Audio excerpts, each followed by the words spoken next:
Last week, the Supreme Court struck down President Trump's tariffs, but within hours, President Trump signed new tariffs under different authority. He is not backing down, and if you understood what's actually at stake, you wouldn't want him to. Those who are campaigning against President Trump's tariffs are, whether they know it or not, fighting for the destruction of the United States. We continue to hear the tired refrain that tariffs are merely a tax on consumers. They'll drive up prices and hurt the economy. But going all the way back to Alexander Hamilton, proponents of the American system of political economy have recognized that tariffs are not a tax in the traditional sense. They're a vital tool to ensure we can build up the productive capacities of our economy that generate real wealth. Without tariffs, you leave your nation's productive base at the mercy of foreign cheap labor and manipulation. And as we'll see, real wealth doesn't come from chasing the cheapest goods.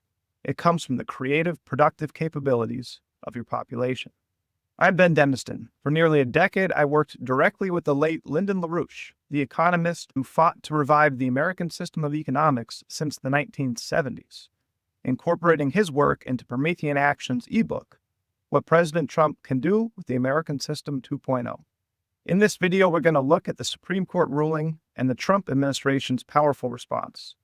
Then we're going to examine the devastating data on how the U.S. productive economy has been systematically gutted over the past 50-plus years. Finally, I'm going to introduce a deeper scientific framework for understanding why only productive economic activity generates real wealth, and why tariffs are essential. On February 20th, the Supreme Court ruled 6-3 that President Trump exceeded his authority in using the International Emergency Economic Powers Act to impose his tariffs.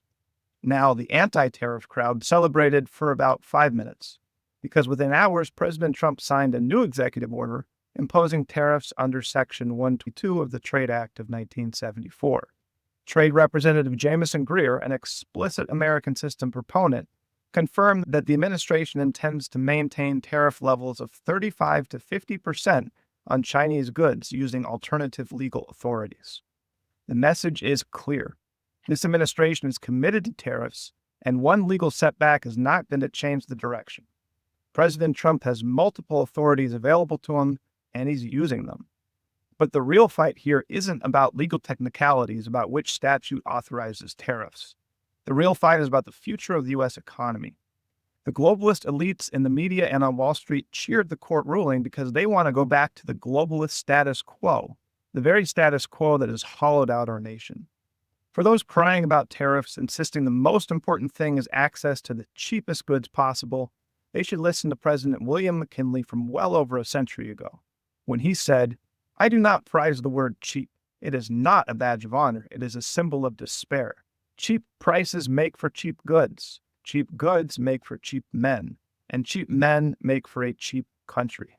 That's the American system view.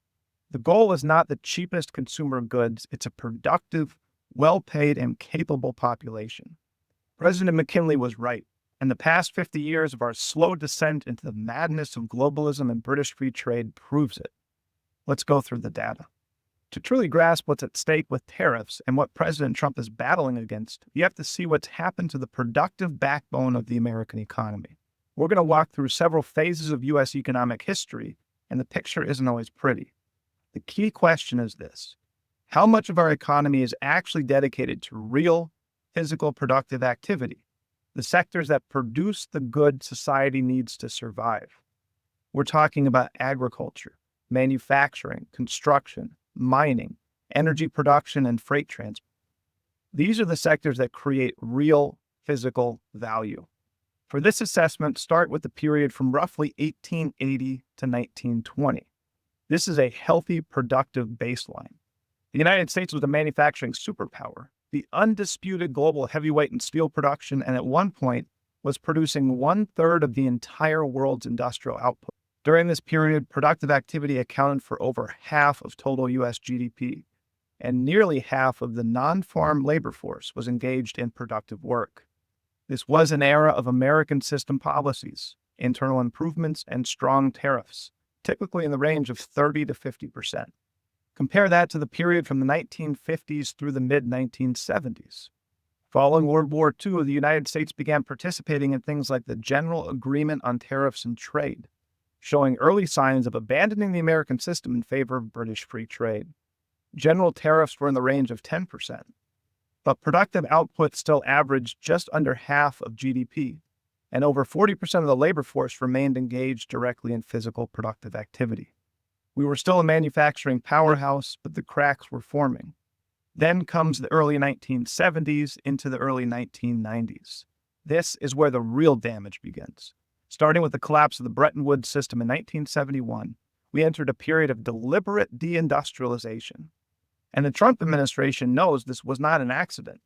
As Secretary of State Marco Rubio said recently, deindustrialization was not inevitable. It was a conscious policy choice, a decades-long economic undertaking that stripped our nations of their wealth, of their productive capacity, and of their independence. Make sure that sinks in. Deindustrialization was not a natural evolutionary step for the economy. It was a conscious policy decision. During this period, both the productive contributions to GDP and the productive share of the labor force collapsed to roughly a third. Then in the 1990s, we entered the full globalist era. With the North American Free Trade Agreement and the World Trade Organization, the bottom fell out. For this phase, merely a quarter of U.S. GDP is tied to physically productive activity, and only a fifth of the labor force is engaged in productive work. As we'll see shortly, this represents a collapse of our ability to create true physical value, as opposed to monetary illusions. Again, President McKinley was right. With free trade and globalist policies designed to chase the cheapest goods possible, we became a cheaper, weaker, and more vulnerable nation. Which brings us back to tariffs. When done right, tariffs are a key tool for a functioning economy because they protect the source of real physical value. Forget monetarism. Economic growth is fundamentally a physical process. It's about changing our relation to the natural world in a way that no animal species can. This is expressed as changes in our carrying capacity, the population levels we can sustain at improving living standards, something generated by increases in the productive capabilities of our labor force. Alexander Hamilton clearly understood this core principle. In his report on the subject of manufacturers, he recognized that the employment of machinery and technology is key. It is, as he put it, an artificial force brought in aid of the natural force of man.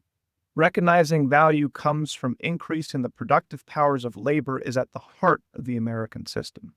And the late Lyndon LaRouche took this work further, developing what he called a science of physical economics, diverging from studies of supply and demand and market forces, and focusing instead on how physical production determines our relation with the natural world. To understand true physical economic progress, we have to isolate the productive labor force, those directly engaged in the production of useful, tangible output in agriculture, manufacturing, construction, mining, energy, and freight transport. We are identifying the physical goods society requires to survive and isolating the labor force responsible for producing them. Everything else is overhead relative to this physical productive process. Now the key insight. To measure real economic value, you have to start with the ability of your productive labor force to provide the physical goods society needs to maintain its current state. These physical goods represent your energy of the system, and any goods produced above these requirements is called free energy. An economy that's able to sustain the production of free energy is entropic, generating true value. An economy that's unable to produce the energy of the system requirements is entropic and collapsing. Under British free trade and globalism, the U.S. economy became entropic. We see this expressed very clearly in the physical goods deficit, where the U.S. became dependent on selling off assets to maintain an influx of the physical goods it requires. Now compare this assessment with the traditional measure of GDP, which includes the supposed value of all sorts of activities, some productive, some meaningless, and some outright destructive. When GDP grows, that can include increases in sports gambling, mass incarceration, Wall Street speculation, unnecessary chronic disease management, and so on. No wonder the elites have been telling you your economy was getting richer and richer over the past decades, while you've watched your nation being hollowed out around you. The British free trade ideology is rooted in the belief that mankind is a slave to his senses. Unable to know the source of progress, individuals should just seek pleasure and avoid pain. The American system is rooted in understanding mankind as a creative force. Every genuine technological breakthrough, every increase in the productive powers of labor, is proof of a scientific distinction separating man from the beasts. No animal species willfully transforms its relation to the natural world. Only mankind does this through the unique creative spark that gives rise to new discoveries, new technologies, and new capabilities. This is what it means to say mankind is a creator made in the image of God. And this is why the American system works. It's not just a policy framework. It's rooted in the understanding that the ultimate source of all wealth is the productive capability of the population.